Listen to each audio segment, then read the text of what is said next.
All right, well, thank you folks for your patience and for your willingness to join Tevora for today's webinar, DIY Attack Simulations. I'm Kevin Cutter. I work as a cybersecurity and compliance advisor for Tevora. I'm joined today by Matt Mosley, Managing Director of our Incident Response and Forensics Practices, as well as from Cash Isaac-Seta, Associate of Incident Response and Forensics. For those of you that are still getting acquainted with the Tevora Management Consultancy, know that we're a nationwide org supporting several hundred information security services across 7 dedicated practices: threat management, cybersecurity framework compliance, data privacy, enterprise risk, cloud solutions, and today's topic, incident response. Tevora was built from the ground up about 18 years back with the intention of being among one of the best InfoSec consultancies in the country.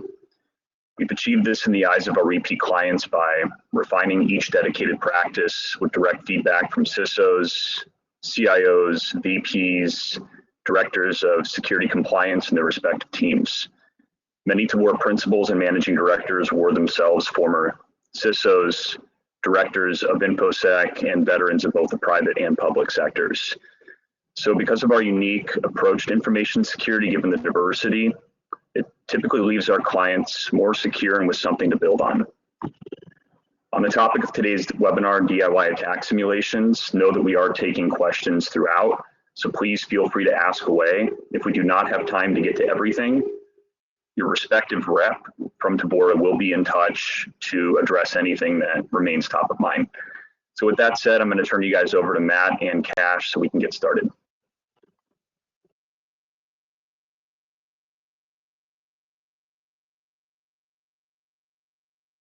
Thanks, Kevin.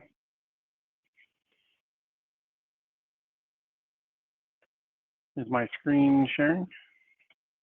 Can everybody see that? We can. Okay, great.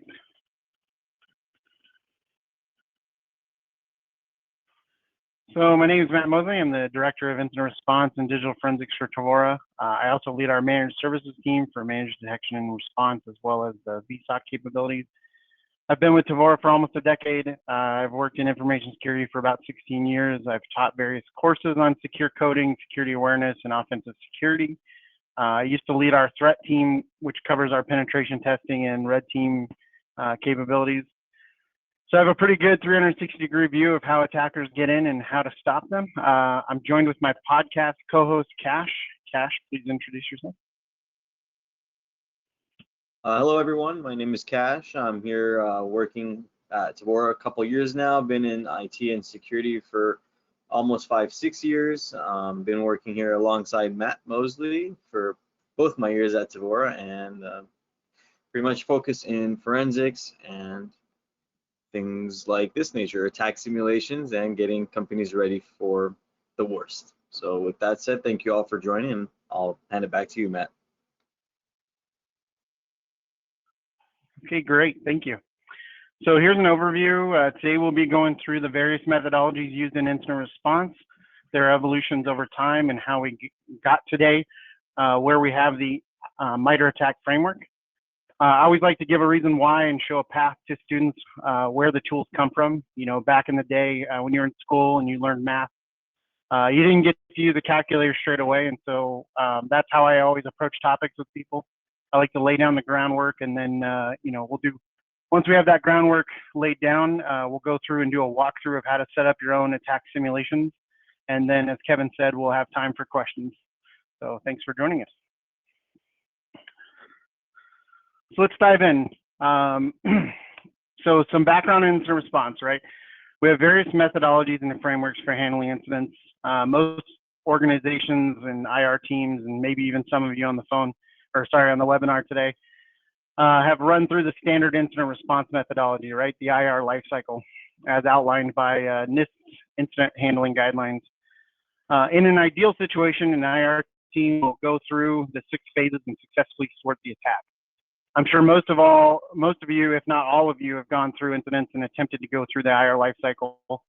Unfortunately, in real-world incidents, it is tough to stick to your guns and maintain the course when you have executive leadership wanting results and your team is still trying to identify all the affected systems, right? And so that becomes an issue where you may not identify all the systems, so you don't get full containment and you can't go through the phases correctly, and then you get reinfection and all that good stuff.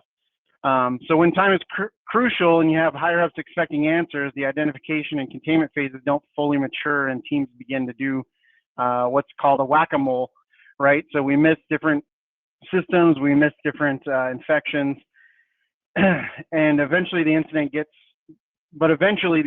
contained and eradicated, and then everyone's on the road to recovery. But another part of this phase is the lessons learned, which rarely gets carried out. You know, I can attest to a couple even, you know, just past engagements where the same incident happened multiple times with an organization because they didn't learn lessons from the previous incidents. So it's one of those things that, yeah, it's good in theory, and, you know, as my team lives and breathes the IR life cycle, not everybody follows it completely, and not everyone goes, you know, 100% through each phase. So in an attempt to try and kind of fix this situation, in 2013, Lockheed Martin developed the cyber kill chain methodology. Cyber kill chain gave us the ability to detect and predict intrusions based on knowledge of adversary tactics. It identified a series of phases that an attacker must conduct in order to launch a successful attack. Its purpose was to address the inefficiencies of the traditional detection and incident handling strategies. At the time, network and endpoint security solutions focused on post-infection or post-compromise detections, right? So there was no proactive threat hunting at the, you know, going on that would allow us to see indicators of attack or indicators of compromise.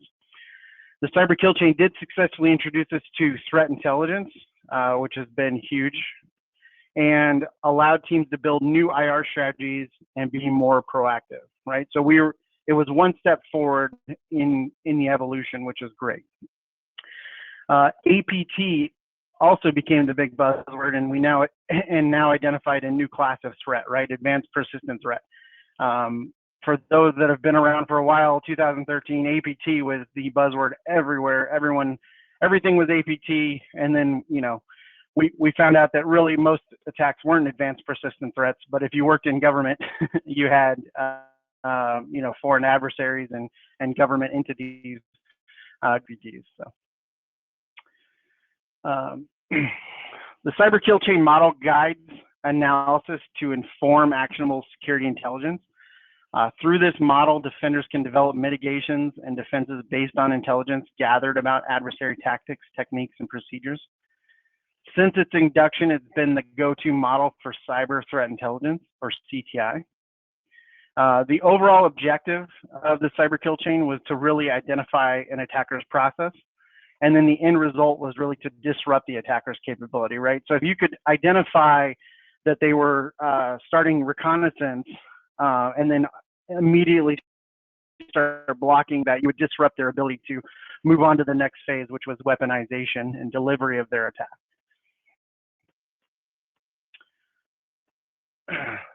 So I said that, you know, the kill chain kind of led us into cyber threat intelligence. Well, what is cyber threat intelligence, right?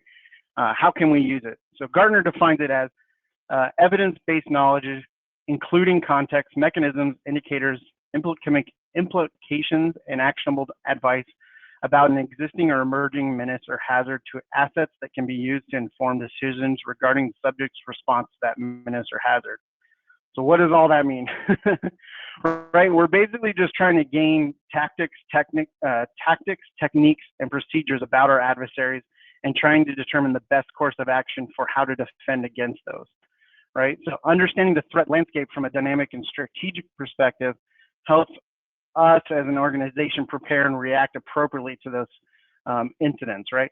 We can build up our defenses if we know that an attacker comes in through spear phishing. We can put in a solution like Proofpoint or some sort of email defense mechanism in place to help protect from those. But what happens if you don't know what your adversary's, who your adversary is, right? What if they haven't let themselves know who they are, or they don't have any previous tactics or techniques, right? And so that's where kind of we're going with this presentation is how do you defend against all different kinds of adversaries, and how do you measure your defensive capabilities? So here we have the F3 EAD model, right? The find, fix, finish, exploit, analyze, and disseminate. It's a military methodology that's been used on the battlefield. The first half of the F3 EAD cycle focuses on the incident response cycle, right? Find, fix, and finish. Essentially, that's identify, contain, and eradicate. And then it moves on into the intelligence cycle, which is exploit, analyze, and disseminate. And that's where we get our lessons learned, right? We look at how they access and prevent it in the future. So going back to the cycle, of how to deal with incident handling. As we go through the evolution here, we see that it really on the foundation, the IR life cycle is still there, but still doesn't quite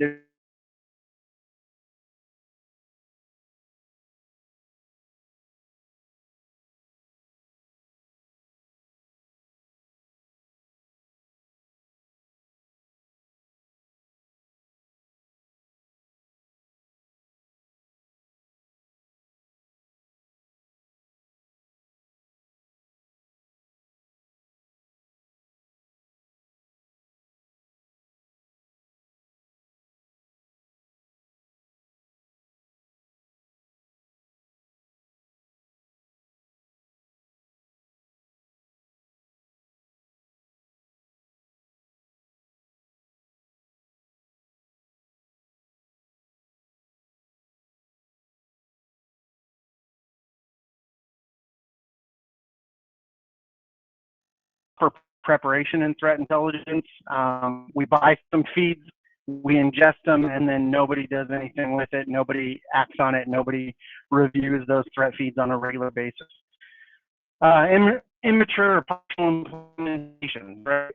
Again, we bring these feeds in, but then nobody acts on them. Needs a lot of human interaction. Most organizations can't dedicate an entire team to just intelligence. So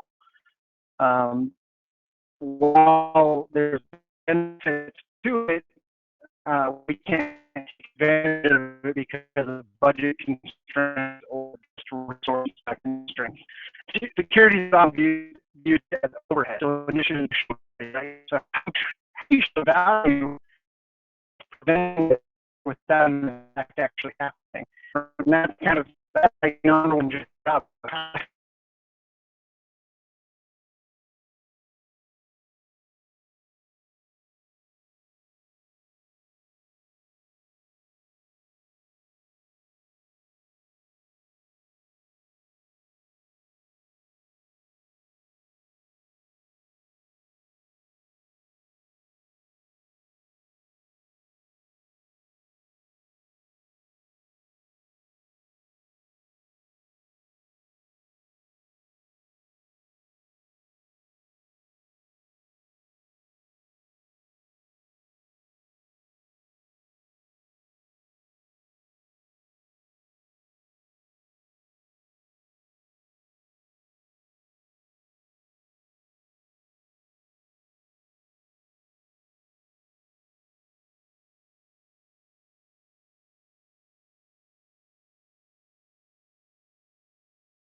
down below those tactics are the techniques, the ways in which they achieve their goals. So for example, we have spear phishing, right? This is one of the initial access techniques. And once you're on the website and you go through the specific technique or procedure, you'll see that different groups use these different methods, right? And they come out. So here we have APT12 and APT19. Once you're on the page and you can go through the technique, you can actually see defenses that they recommend, mitigations with security controls and all that, that MITRE has identified as successfully thwarting these types of attacks. So let's break down the MITRE attack, right? Some use cases. We've got threat intelligence. What techniques do our adversaries use? Detection. What can we detect? Assessment and engineering. How can we improve our abilities as incident response or defense? And then adversary emulation. Does our security hold up?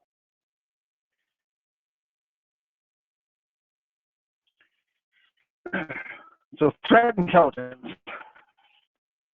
Knowledge of an adversary's behaviors helps inform defenders and allows us to map our security control and tools to known tactics, techniques, and procedures, or TTPs. It also provides a common language across multiple organizations, intelligence a lot easier, right? Because we can communicate the same type of attack to other organizations. So as we get the word out, other organizations that may see an attack first, they can relay that information to us, and vice versa, right? So it really benefits the entire community. It's kind of an ecosystem. We can compare attacker behavior, compare groups to each other, groups to our defense capabilities, and allow us to create indicators of compromise, which allow us to do better detection and understand what's happening.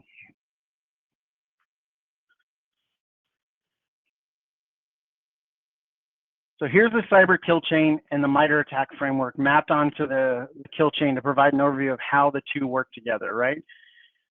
So the MITRE attack really kind of provides a deeper level of understanding of the cyber kill chain, right? So we have recon, which is the first phase of the cyber kill chain.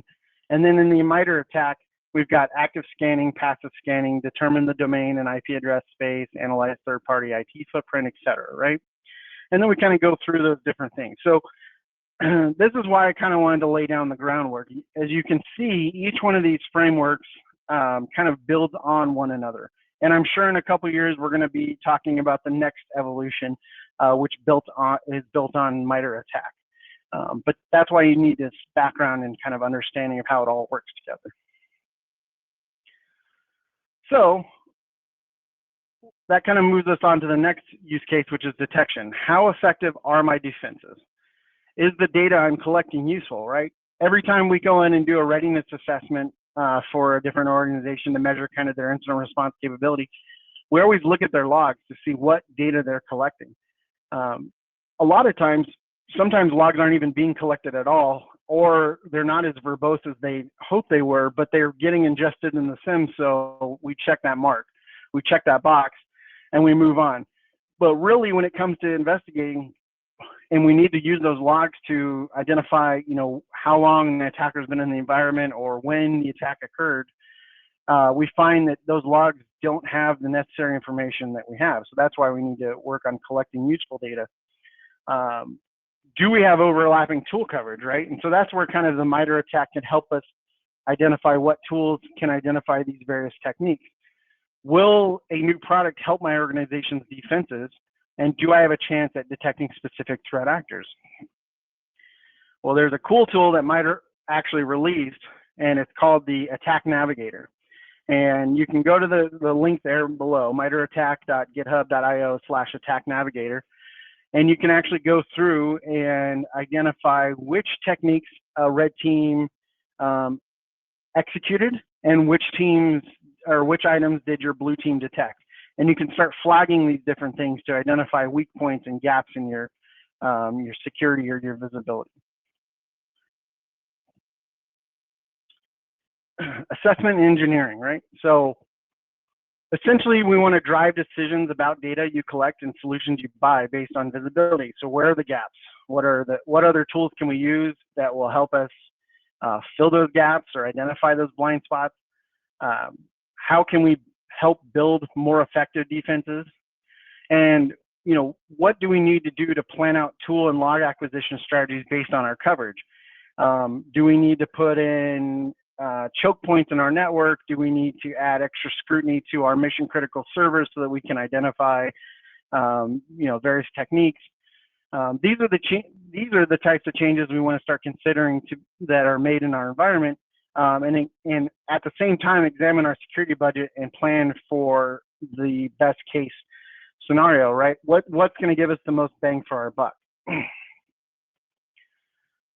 So as we go through our assessment and engineering, we look at the MITRE attack and we compare it again. We've got the kill chain, we've got the MITRE attack, and now we've got security controls that can help us through each one of these phases, right? So in the, let's say, exploitation phase, right, which may be a local job running on a system like a Linux machine or a Windows machine, some sort of script that's getting executed, how can we prevent that from happening, and how can we stop the kill chain from executing all the way to the end and allowing an attacker successful exploitation of our systems?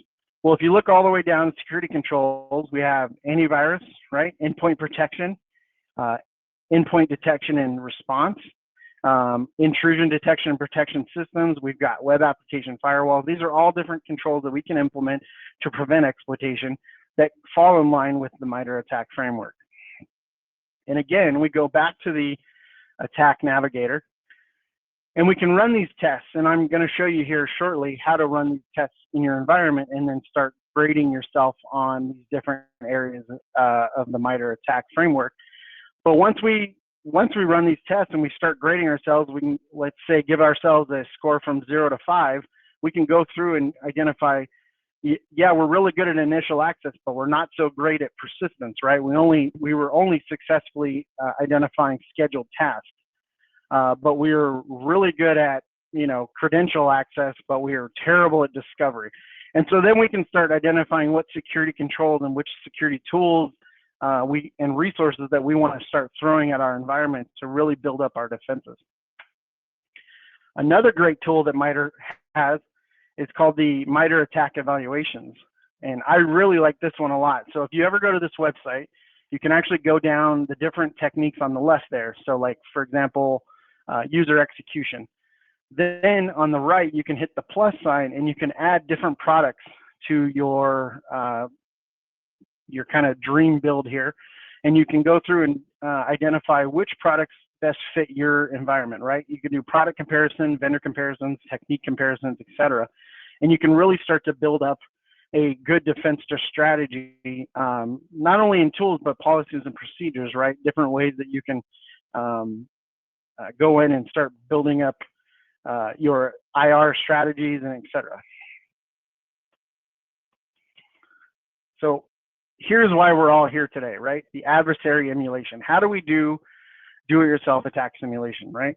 But why do we want to do it? Well, it gives us a good insight into the adversary's game plan, right? We can proactively design and defend against adversaries effectively. We can test our detection and IR plans, which is one of those security best practices, right? We want to test our IR plans on an annual basis. But we also want to test our tools on at least annual basis, but I recommend quarterly. We can use attack to develop attack emulation plans to simulate adversary behavior, and we can utilize pre-made attacks for simulating those techniques and attacks.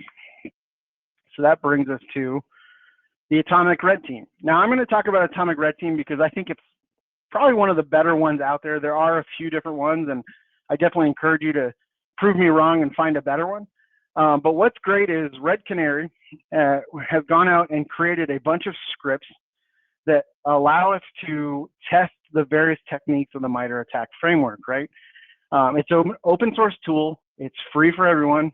It's a library of just simple scripts that you can go in and you can even edit and add your own techniques and scripts to really focus on things that give you kind of heartburn at night, right? So if you have a healthcare environment and you really are focused on protecting PHI, you can create a script that would maybe exfiltrate fake PHI data, right? And then you can test your tools to see if those actually are detecting when data is exfiltrated or even captured or read, etc. On top of Red Canary, Tevora has created a execution engine. So our execution engine is basically a nice Windows GUI that allows you to load those atomics into this interface. You can export your test plan, you can go through and you can start the simulation and see and identify which tests have run, which ones have failed. It'll give you an output of your results, your errors, etc., right? And we're going to be definitely making improvements to this. One of the things we want to make sure that we include in future updates is the ability to disable and enable tests. Currently, right now, you have to kind of just delete various tests within the directory, but we're going to be rolling out a new update here soon that'll allow you to really just check mark, each test that you want to run. We're going to have better logging and reporting and improved error capturing when the tests run. So some of the tests that Red Canary has produced are very generic, and you actually have to go through and edit them to fit your environment. For example, there may be a test that goes through and tests or goes through and executes against the Active Directory. Well, you have to supply the domain name so that it knows how to execute properly. Otherwise, it's not going to go through and do a discovery or anything like that. It's not that advanced. It's not like some sort of automated attack tool.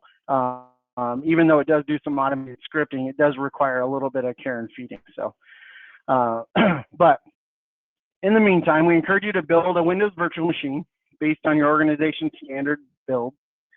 Load Atomic Red Team onto that box and also the Tevora execution engine, and then measure and track the results through the various security controls you have in place.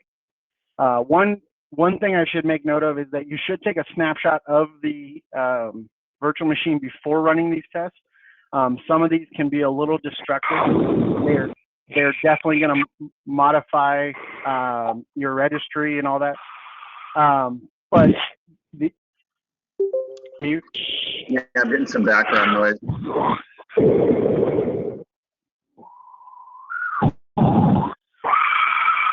Pat, can you mute everyone, please?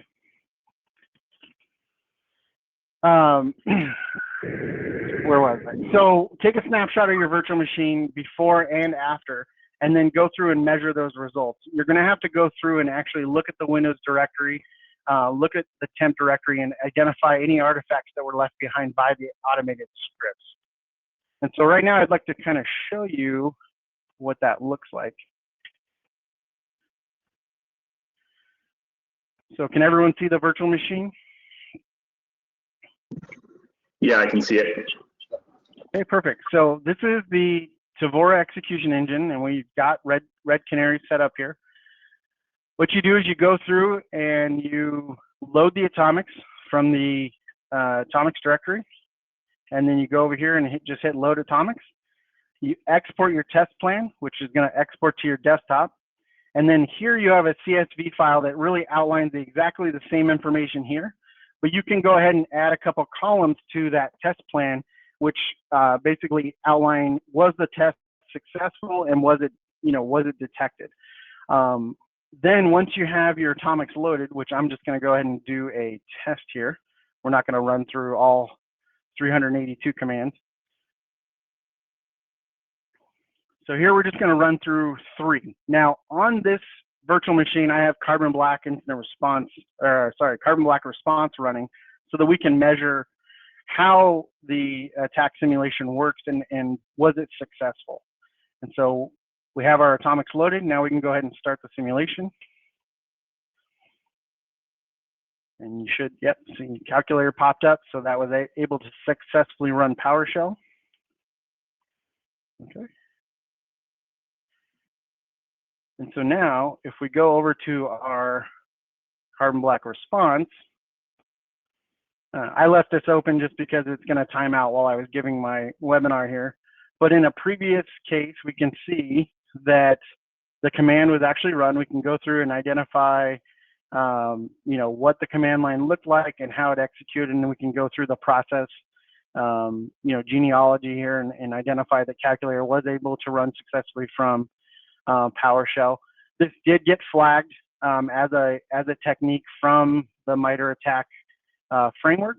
So we definitely want to look into that from a incident response point of view, right? So automated collection using command or PowerShell. And this is just an example of how you can test things in your environment, right? By executing those simulations and then looking in your security tools and seeing if they were able to successfully identify the attack. Okay. Can you see the PowerPoint again? I can, yes. Okay. Well, actually, no. Sorry. Oh, no. Sorry about that. That's okay. Let me see if I can switch it back here. There's a little bit of delay with webinar here. Let's go to webinar. But anyway, I'm opening it up for questions, Q&A right now. Let's see. Yeah, there's a couple questions coming so far. I see your page now, but what are some of the most common mistakes that you've seen an organization repeat that generate an additional breach? It's from what it sounds like, kind of like didn't listen to Matt Mosley's advice, and next year the same headache happened again. So what are some of those common pitfalls, I think, is what this question's getting at. Yeah, definitely. So I'll give an example of a real situation. So we had an incident a few years back where someone had got in through SSH, secure shell, and then uploaded some crypto mining software to really just take advantage of the resources on the system. Once we identified that they had brute forced a weak password and gained access to SSH, we made the recommendation. Obviously, we got the attacker out and contained the situation, cleaned up the server, et cetera. But in the lessons learned, we said, hey, go through, identify all public-facing SSH servers, and turn off the ability to log in as root and use, public keys to log in and password protect, all that good stuff. Disable any default accounts, basically just go through and harden SSH. Well, then a couple months later, we got another call for the same exact situation. And so what the client failed to do was really go through and identify other systems in the environment that were the same. And so that goes back to that IR life cycle of lessons learned, right? Really hamper down. Like preparation is a key phase. But also lessons learned is, I would say, even just as important and less time consuming. Preparation takes a lot of time to build up defenses, whereas lessons learned is really going through and tweaking and configuring and pushing buttons. It takes a matter of, let's say, a couple hours versus preparation that could take months. So. Yeah, definitely. And it looks like this is actually a follow-up question from the same individual. What are some of the best value services we can execute as an organization to build upon a breach after one has already taken place? It sounds like they've already got maybe a report or results in their hand. They want to kind of take it in a given direction. Is there any advice that you can give that organization or that individual? Yep. I think it depends on the type of breach that occurred, how the attacker got in and, what was affected as far as data or, was money stolen. And then going through and, again, like I said, doing those lessons learned, identifying, where are those areas of improvement. As far as resources go for the next incident, I would say reaching out and getting a retainer in place for additional assistance from, an incident response team, a digital forensics team, legal teams, having cyber risk insurance, right? So you can handle different ransomware stuff, having that number documented in a place where everyone has access to it. And also working with vendors that can, ransomware is kind of a big thing right now, but working with vendors that can go through and negotiate with those people if you're willing to pay that ransom, which we don't recommend, but if you are, going through and vetting them and making sure that they are legitimately going to give you the decryption key, et cetera, They're not associated with terrorism. So, I mean, those are some key resources that people don't often think about. There's a lot of hidden costs to incident response, right? It's not just dealing with the technology side, but also dealing with the PR, fallout, the trust that gets lost with, the consumer, et cetera. Even just doing credit card monitoring for different clients. So those are things you want to look at and get prepared in the event of a future breach. Getting a website ready to go for disclosing information or giving out credit card or credit monitoring information. That's excellent. I think it's worth mentioning Tevora is a PFI, a PCI forensic investigator. I actually have several pretty reputable retailers personally that are my clients that are on retainer with Tevora in the event the worst happens. And obviously due to the pandemic, I think a good amount of folks are actually at home versus in-store credit card ingestion. But for those that are attending, food for thought, if you are a PCI shop, that Tevora is equipped to help in that area. That was it as far as questions, Matt, but I do want to encourage everyone. Thank you so much for your time. I want to turn it over though, obviously to Cash, if there's anything that he wants to add. And if not, we can give you guys the rest of your day back and your reps would be in touch. But Cash, did you have anything else, or Matt, anything else before we conclude? No, nothing from me that I would like to add. Okay, and Matt, anything else? I just want to add that we do have an upcoming webinar, FedRAMP, the Road to Certification, coming up on October 13th. So yeah, definitely reach out to Kat or go on our website to sign up for the webinar. Yeah, absolutely. Tevora is a 3PAO, so we're proud of that. We are in the process of becoming a C3PAO for those on here that are also worried about the headache or challenge coming of CMMC. But past that, your respective reps from Tevora will be in touch. We can get you directly in contact with Matt Mosley, Cash, or with our other respective practice leads, directors, principals for anything you're trying to solve going into year end here. So we really appreciate the time, and everyone enjoy the rest of their week.